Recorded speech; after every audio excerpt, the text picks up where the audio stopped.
अमित अपने परिवार के साथ भरतपुर गांव में रहा करता था। अमित का बेटा विकास एक फौजी था जो अक्सर अपनी ड्यूटी करने के लिए बाहर रहता था। अमित की गांव में काफी जमीन थी, जिसमें से कुछ जमीन पर अमित खेती करता और कुछ जमीन ऐसी ही पड़ी हुई थी। अरे भाग्यवान, सुनती हो? एक कप चाय पिला दो। अमित अपनी पत्नी आरती को आवाज देता है, पर अंदर से कोई आवाज नहीं आती। फिर वो जाकर देखता है तो आरती किचन में अपने बेटे के लिए खाना बना रही होती है। अरे भाग्यवान, सारा प्यार आज ही दिखाओगी मेरे बेटे को, कुछ मेरे लिए भी छोड़ दो।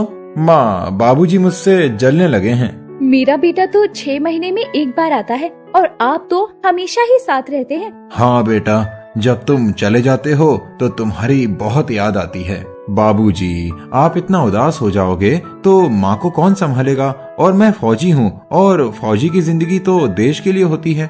हमें गर्व है बेटा तुम पर। चलिए, मैं भी तैयार हो जाता हूँ, मेरी ट्रेन का समय हो रहा है। ऐसा बोलकर विकास तैयार होने चला जाता है। आज फिर एक बार वो अपनी ड्यूटी के लिए अपने घर को छोड़कर जा रहा था और विकास के जाते हुए विकास बोलता है, आप रो क्यों रही हैं? हर बार जाने पर आप रोने लगते हैं। बेटा, तुम एक माँ के दिल से पूछो, मुझे कितनी फिक्र रहती है तुम्हारी। जानता हूँ माँ, आप मेरी बहुत फिक्र करती हैं और मुझे बहुत प्यार करती हैं, पर क्या करूँ, मेरा मन तो करता है कि मैं आपके साथ कुछ दिन और रहूँ, पर फौजी की नौकरी ही ऐसी है कि हमें जाना ही पड़ता है घर से दूर। बेटा, अब कब आओगे? माँ, अभी तो मैं कुछ नहीं कह सकता, जब छुट्टी मिलेगी तो आने की पूरी कोशिश करूँगा। बेटा, अपना ध्यान रखना और अपनी माँ को कॉल करते रहा करो। जी बाबूजी।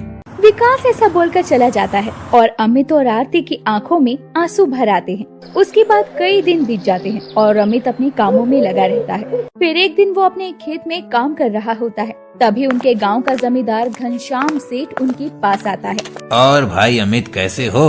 अभी तक तुम ही अपना खेत संभालते हो? प्रणाम सेठ जी, कैसे आना हुआ? हाँ, मैं अपना खेत खुद ही संभालता हूँ।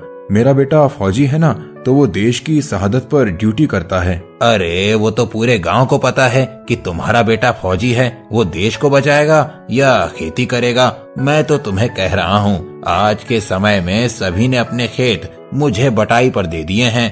तुम ही हो अमित जो अपने खेत में खुद ही काम करते हो। ये बात तो आपने सही कही सेठ जी, पर मैं क्या करूँ, मैं घर में बैठकर बोर हो जाता हूँ। मैं तो इसीलिए बोल रहा था क्योंकि तुम्हारी भी उम्र हो रही है। कब तक तुम यूं ही खेत में काम करोगे?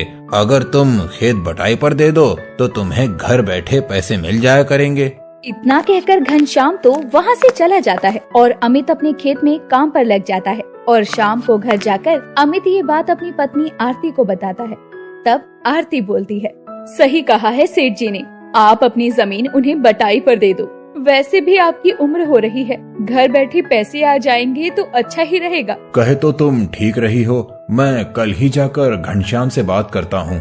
दूसरे दिन अमित अब घनश्याम के घर जाकर उसे अपने खेत को बटाई पर दे देता है और वो हर महीने अमित को अपने खेत का किराया अब घर बैठे देने लगता है। एक दिन घनश्याम अमित से बोलता है, अरे अमित भाई, ये रहा आपके खेत का किराया। मुझे आपसे कुछ बात भी करनी है। हाँ बोलो, क्या बात है? अमित भाई, वो जो आपका दूसरा घर है वो भी मुझे किराए पर लेना है। आपका तो खुद का इतना बड़ा घर है, आप मेरे उस छोटे से घर में क्या करोगे? अरे, वो मेरे चचेरे भाई का बेटा आ रहा है, वो कुछ दिनों के लिए मेरे पास खेती सीखने आ रहा है। ठीक है, तो अब से वो घर भी आपका हुआ। उसके बाद अमित का जो छोटा घर होता है वो भी घनश्याम किराए पर ले लेता है। ऐसे ही कई महीने बीत जाते हैं और सब कुछ अच्छा चल रहा था। अमित को घर बैठे अपने घर का किराया मिल रहा था। उसके बाद विकास घर आता है और उसकी वो लोग शादी कर देते हैं। उनका परिवार खुशहाल हो जाता है, जिसके बाद विकास अपनी ड्यूटी पर वापस चला जाता है और अब उनके घर में अमित, आरती और उनकी एक बहू थी जिसका नाम रूपा था। वो घर में ही रहा करती। फिर एक दिन, घनश्याम सेठ कहाँ हो? अरे अमित भाई, तुम कैसे आना हुआ? आओ बैठो। घनश्याम सेठ, 3 महीने होने वाले हैं, ना तो तुमने खेत का किराया दिया और ना ही मेरे उस घर का। कौन सा खेत, कौन सा घर? वही खेत जो तुमने मुझसे 4 साल पहले किराए पर लिया था और वही घर जिसे लिए अब तुम्हें 1 साल होने वाला है। अमित भाई, दिमाग तो सही है तुम्हारा, वो खेत और घर तो मेरा है, तो तुम्हारा कहाँ से हुआ? घनश्याम सेठ, ऐसा मजाक क्यों कर रहे हो? लगता है जरूर तुम्हारा दिमाग खराब हो चुका है। मैं मजाक क्यों करूँगा, वो खेत और घर मेरा है। सेठ, तुम झूठ नहीं बोल सकते। अरे तो मैं अपने घर में झूठ क्यों बोलूंगा, वो खेत और घर मेरा है। पता नहीं कहाँ से आ गए बिन बुलाए मेहमान की तरह। अमित अपने खेत और घर का किराया लेने के लिए घनश्याम के घर जाता है और घनश्याम अमित को वहाँ से भगा देता है और ये बात जाकर अमित अपने घर अपनी पत्नी और बहू को बताता है। उसके बाद से ही घनश्याम अमित के खेत में जाते हुए अपने ट्यूबवेल से पानी भी बंद कर देता है, जिसके कारण अमित का खेत अब सूखने लगता है। ये देखकर अमित की बहुत तबीयत खराब होने लगती है। बहू, ओ बहू, ये देख तेरे बाबूजी को क्या हुआ है।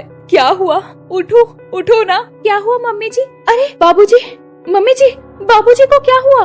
अरे तुम डॉक्टर को फोन करो बहू। अभी करती हूँ। अमित की तबीयत ज्यादा खराब हो जाने से वो बेहोश हो जाता है और ये देखकर आरती और रूपा दोनों ही घबरा जाते हैं। फिर वो लोग डॉक्टर को बुलाते हैं। डॉक्टर अमित का चेकअप करके बोलता है, परेशान होने वाली बात कोई नहीं है, इन्हें बस थोड़ा चक्कर आया इसीलिए ये बेहोश हो गए, मगर उम्र हो रही है इसके चलते ये बहुत कमजोर हैं। आप लोग इनका ध्यान रखिएगा और इन्हें ऐसी कोई भी बात मत बताइएगा जिससे ये परेशान हो जाएं। ठीक है डॉक्टर साहब। डॉक्टर वहाँ से चले जाते हैं। उसके बाद रूपा अमित से पूछती है, बाबूजी आप इतने परेशान क्यों हैं? बहू, तुम तो जानती हो कि घनश्याम कितना चालाक है। पहले तो उसने हमारा खेत अपना बना लिया और अब उसने खेतों में जाता हुआ पानी भी रोक लिया है। बाबूजी, इसमें परेशान होने वाली क्या बात है? मैं जाती हूँ घनश्याम सेठ जी से बात करने। वो ऐसा कैसे कर सकते हैं? हाँ बहू, एक बार तुम ही बात करके देखो घनश्याम सेठ से, क्या पता तुम्हारी बात मान जाए। उसके बाद रूपा घनश्याम सेठ के घर जाती है, पर घर पर घनश्याम सेठ का परिवार नहीं होता। बस उनका एक बेटा सौरभ उसे वहाँ मिलता है। हाँ जी भाभी जी, कैसे आना हुआ?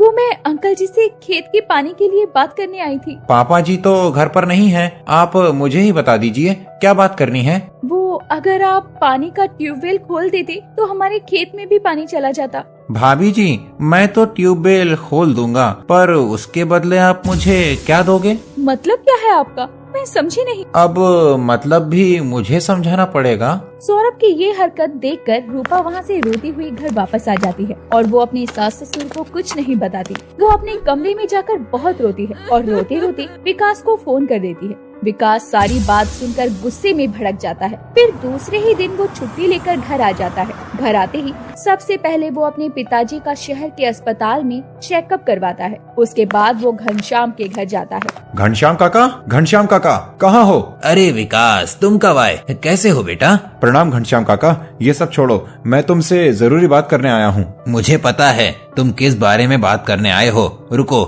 मैं तुम्हें अभी कुछ दिखाता हूँ। घनश्याम इतना चालाक होता है कि उसने खेत और उसके घर के नकली पेपर बनवाए हुए होते हैं। वो उन पेपर को लेकर विकास को दिखाता है और विकास जानता था कि वो पेपर नकली हैं। विकास उस समय कुछ नहीं बोलता और चुपचाप चला जाता है और कानूनी रास्ता अपनाना सही समझता है। वो सीधा पुलिस स्टेशन जाता है और वहाँ के थानेदार से बोलता है, दरोगा जी, मुझे एक FIR दर्ज करवानी है। कैसी FIR? मामला क्या है? घनश्याम सेठ ने मेरी जमीन हड़प ली है और मेरे घर पर भी कब्जा कर लिया है। मुझे उसके खिलाफ FIR करनी है। अरे वो जमीन तो घनश्याम सेठ की है, जाओ यहाँ से, हमारा समय मत खराब करो। आप मेरी FIR दर्ज करेंगे या फिर मैं दूसरा रास्ता अपनाऊं? जाकर अपना ले दूसरा रास्ता, मैं भी तो देखूं तो कौन सा रास्ता अपनाएगा। दरोगा विकास को वहाँ से भगा देता है और उसकी FIR भी दर्ज नहीं करता, क्योंकि घनश्याम सेठ ने पहले ही दरोगा को अपनी तरफ कर रखा था। विकास ने आर्मी में बहुत इज्जत कमाई होती है, काफी मेडल्स भी जीते होते हैं, जिस वजह से उसके आर्मी के बहुत सारे ऑफिसर्स और बड़े बड़े लोग उसे जानते थे। अब विकास अपने एक वकील दोस्त को बुलाता है और उसे अपने जमीन के और अपने छोटे घर के कागजात की फाइल तैयार करने को बोलता है और वो अपनी पहुंच से DSP को बुलाकर दरोगा की शिकायत करता है और DSP अब दरोगा को धमका देते हैं। उसके बाद दरोगा FIR दर्ज करके घनश्याम सेठ को चेतावनी देता है और उसके बाद घनश्याम सेठ कोर्ट में जाना सही समझता है और विकास के वकील दोस्त के लिए ये केस जीतना बहुत आसान होता है। उसके बाद सारी जमीन विकास को वापस मिल जाती है और फिर सब ठीक हो जाता है। अगर आपको हमारी ये कहानी पसंद आई हो तो इस कहानी को लाइक करें और अपने दोस्तों से शेयर करें और हमारे चैनल को ऐसी ही कहानियाँ देखने के लिए सब्सक्राइब कर लें।